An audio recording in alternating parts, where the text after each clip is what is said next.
आज हम लोग चैप्टर 9 हम दीवानों की क्या हस्ती नामक कविता को करेंगे। हम दीवानों की क्या हस्ती के रचयिता भगवती चरण वर्मा जी हैं और उन्होंने इस कविता में दीवानों की हस्ती के विषय में बताया है। हस्ती का मतलब होता है व्यक्तित्व या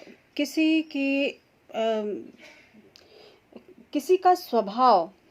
और इस पूरी कविता में हम देखेंगे कि दीवानों के स्वभाव के विषय में बताया गया है।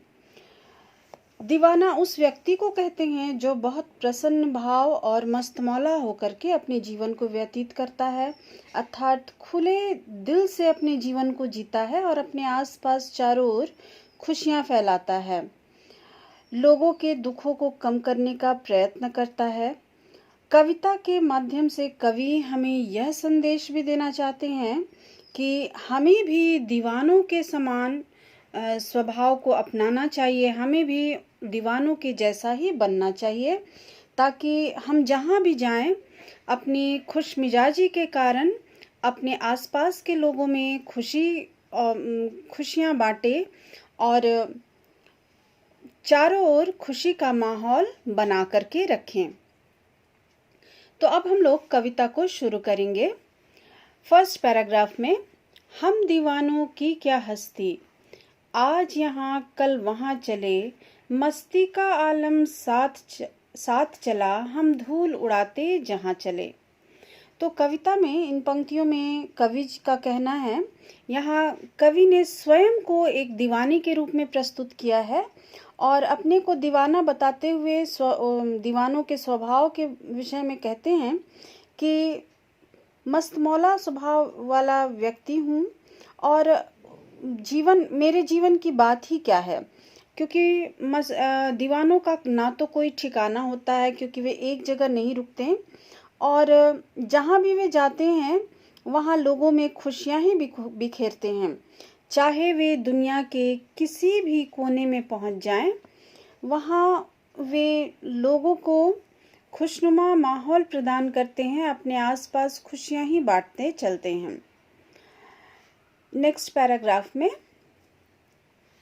आए बनकर उल्लास कभी, आंसू बनकर बह चले अभी, सब कहते ही रह गए, अरे तुम कैसे आए कहाँ चले।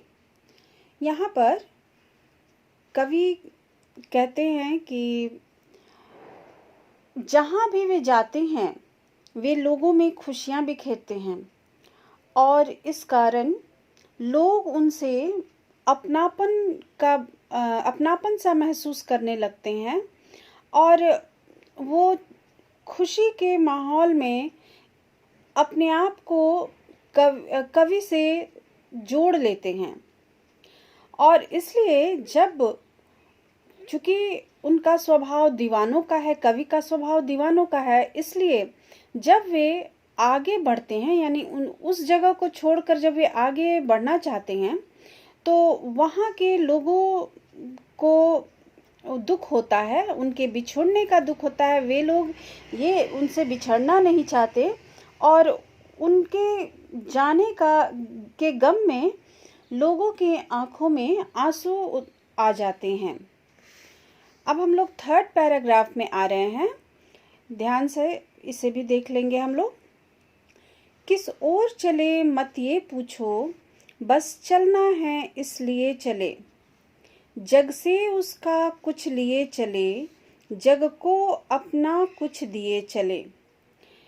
पंक्तियों में कवि आगे ये बताना चाहते हैं कि उनके जाने का कोई निश्चित स्थान नहीं होता है, यानी वे किस ओर जा रहे हैं उन्हें नहीं पता, सिर्फ आगे बढ़ना है, उनके जीवन का लक्ष्य है निरंतर आगे बढ़ना, यानी गति उनके जीवन का मुख्य उद्देश्य है और इसलिए वे आगे बढ़ते ही जाते हैं। उनके लिए कोई निश्चित ठिकाना नहीं है, कोई एक जगह रुकने का कोई स्थान नहीं है।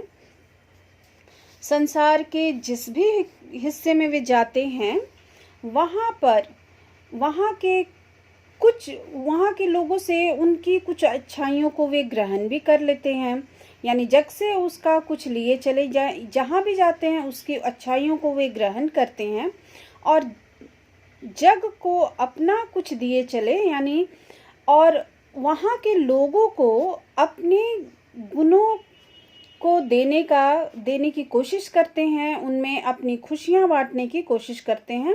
वे चाहते हैं कि लोग उनसे यह संदेश ग्रहण करें कि अपने आसपास सभी से प्रेम करना है और ये जीवन जो है वो लगातार चलने का नाम है, रुकने का नाम नहीं है। तो इन सब बातों का संदेश देना चाहते हैं लोगों को। तो वहाँ के लोगों से कुछ ग्रहण भी करते हैं और वहाँ के लोगों को अपना भी कुछ देते हैं। नेक्स्ट पैराग्राफ में हम लोग आ जाएंगे। दो बात कही दो बात सुनी, कुछ हंसे और फिर कुछ रोए, छक कर सुख दुख के घूंटों को हम एक भाव से पिए चले। अब इन पंक्तियों में कवि का कहना है कि जहाँ पर भी वे जाते हैं वहाँ के लोगों से बातचीत होती है, उनसे संबंध बनता है और उन लोगों को वे अपनी बातों को, अपने संदेश को देते हैं और उनकी बातों को भी वे सुनते हैं। उनका ये उद्देश्य होता है, यानी कवि का ये उद्देश्य होता है कि अपनी बातों के द्वारा वहाँ के लोगों को खुशी दे सके, उनके चेहरों पर हंसी ला सके और कुछ जो रोते हुए चेहरे हैं उनके दुख को मिटा सकें। लेकिन कभी कभी उन्हें दो बातें सुननी भी पड़ती हैं, यानी जब वे उन लोगों की बातों को सुनते हैं तो कभी कभी ऐसा भी होता है कि लोग उन्हें भला बुरा भी कहते हैं और जब उन बातों को सुनते हैं तो कवि को दुख भी होता है उन बातों को सुन करके। तो कवि कहते हैं कि सुख और दुख के घूंटों को वे बहुत ही मन भर करके वे उस भाव को वे ग्रहण करते हैं, क्योंकि ये जीवन का स्वभाव है, जीवन का जो है एक तरह का संदेश है कि सुख और दुख दोनों ही जीवन के दो पहियों के समान है, यानी जहाँ हमारे जीवन में सुख है तो वहाँ दुख भी होगा। तो दोनों ही भाव कवि को प्रभावित नहीं करते हैं और कवि उन दोनों ही भावों को समान रूप से ग्रहण करते हुए एक भाव से वे ग्रहण करते हैं, क्योंकि जीवन की ये सच्चाई है कि सुख और दुख जीवन में लगा ही रहता है। आगे हम बढ़ेंगे नेक्स्ट पैराग्राफ में। हम भिखमंगों की दुनिया में स्वच्छंद लुटाकर प्यार चले, हम एक निशानी सिर पर ले असफलता का भार चले। इन पंक्तियों में भिखमंगों की दुनिया, यानी यहाँ भिखमंगा वर्ड जो है भीख मांगने वालों के लिए हम प्रयोग करते हैं, यानी जो भीख मांगते हैं, यानी जो बहुत गरीब निर्धन होते हैं।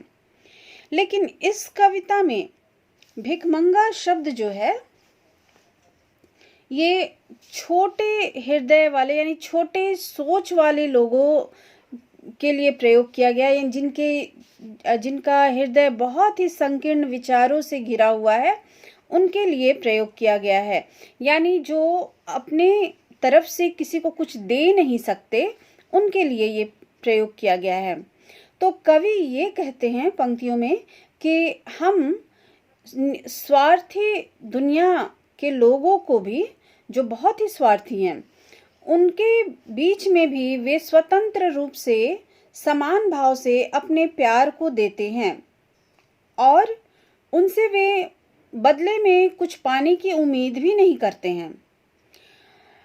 हम एक निशानी सिर पर ले असफलता का भार चले, लेकिन जो संदेश वे देना चाहिए, यानी प्रेम का संदेश वे उन लोगों तक देना चाहते हैं, लेकिन कभी कभी वे अपने इस कार्य में असफल हो जाते हैं और जब ये अपने इन कामों में असफल होते हैं तो उस असफलता की चोट उन्हें एक निशान के समान एक चिन्ह के समान उनके हृदय पर अंकित हो जाती है और उस असफलता को एक बोझ के समान उस निशान को लेकर के अपने हृदय पर एक बोझ के समान असफलता का बोझ लेकर के वे फिर आगे बढ़ते हैं उसी हिम्मत के साथ।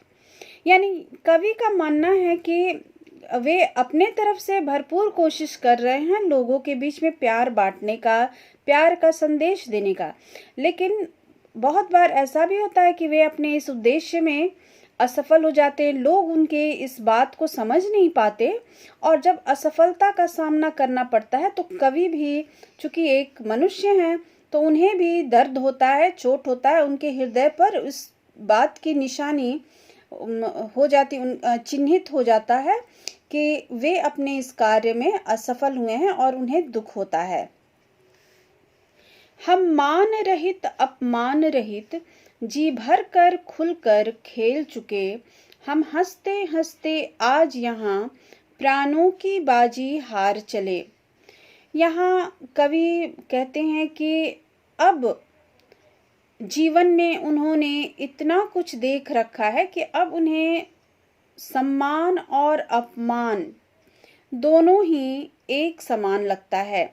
यानी अब जीवन के वे उस पड़ाव पर पहुंच चुके हैं, उस स्थिति पर पहुंच चुके हैं जहां पर उन्हें सम्मान मिले या अपमान मिले उन्हें ज़्यादा प्रभावित नहीं कर पाता, क्योंकि उन्होंने अपने हिसाब से जीवन को खुल करके भरपूर रूप से अपने जीवन को जिया है।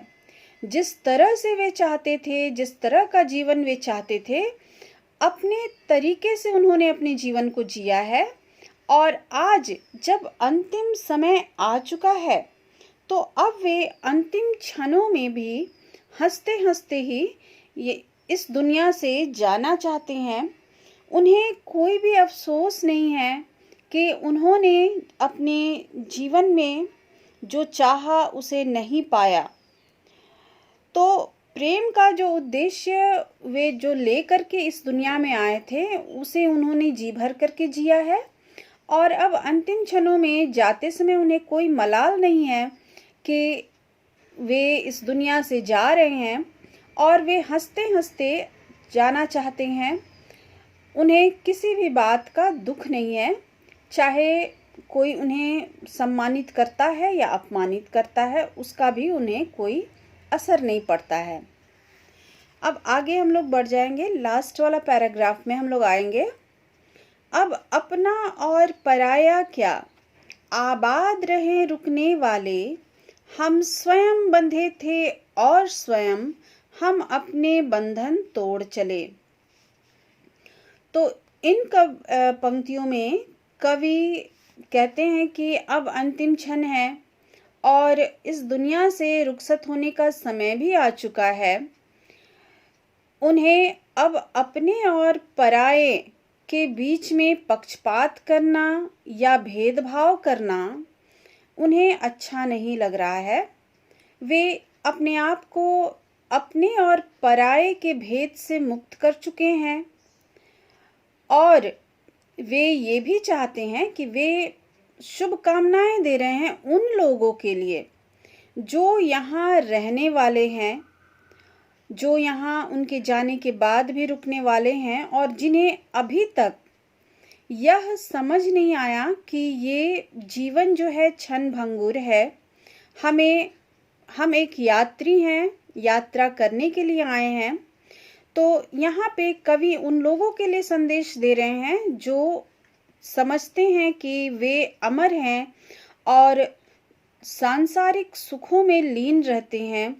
वे लगातार, उनका ये मानना होता है कि वे निरंतर हमेशा इसी दुनिया में रहेंगे यानी जीवित रहेंगे, जबकि सच्चाई ये नहीं है। लेकिन फिर भी कवि अपने हृदय से उनके लिए भी शुभकामनाएं देते हैं, उन्हें आबाद रहने का आशीर्वाद देते हैं। और आगे वे कहते हैं कि वैसे भी मैं स्वयं ही इस बंधन में अपने आप को मैंने बांधा था। मैं स्वयं अपनी इच्छा से यहाँ आया था, लोगों के बीच में रहा, उनके साथ अपनापन का नाता जोड़ा और उनके साथ मैंने जहाँ तक संभव हो सका अपने संबंधों को भी निभाया। लेकिन अब वक्त आ चुका है और अब मैं अपने द्वारा बनाए गए इस बंधन को मैं स्वयं ही तोड़ता हूँ, क्योंकि अब मुझे अपनी यात्रा आगे की ओर बढ़ानी है। इसलिए मैं अपने उन बंधनों को तोड़ करके आगे बढ़ रहा हूँ। मैं अब इस सांसारिकता से मुक्त होकर के ज्ञान का प्रकाश पाने के बाद अब मैं बहुत ही सरल भाव से आसानी के साथ मैं आगे की यात्रा अपनी पूरी करना चाहता हूँ, यानी कि इस जीवन से को छोड़ करके, इस यात्रा को छोड़ करके मैं अब जाना चाहता हूँ, आगे की ओर बढ़ना चाहता हूँ। तो कविता में हमने पूरी कविता में देखा कि कवि का मुख्य मकसद ये था, मुख्य उद्देश्य था कि उन्होंने दीवानों के स्वभाव के विषय में तो बताया और साथ ही साथ उन्होंने सबसे गूढ़ बात बताई कि जीवन गति का नाम होता है, यानी जीवन का मुख्य उद्देश्य गति होता है। आगे बढ़ते रहना ही जीवन की वास्तविकता है। और साथ ही साथ कवि का ये भी मानना है कि मनुष्य जीवन में परस्पर सहयोग करना, सबसे प्रेम पूर्वक, यानी जहाँ भी हम रहें अपने आसपास प्रेम भरा व्यवहार देना, सबों को निस्वार्थ भाव से प्यार करना और सुख और दुख दोनों में समान भाव से जीवन को जीना, यानी दोनों ही चीज़ों को, चाहे जीवन में सुख आए या दुख आए, दोनों को ग्रहण करना और अपने जीवन को सार्थक करना, यही हमारे इस कविता में संदेश दिया गया है। तो अभी कविता की व्याख्या तो पूरी हो गई। आप लोग अपनी अपनी कॉपी में इसको ध्यान से सुन करके कर लीजिएगा और अगले वीडियो में हम लोग क्वेश्चन आंसर्स डिस्कस कर लेंगे।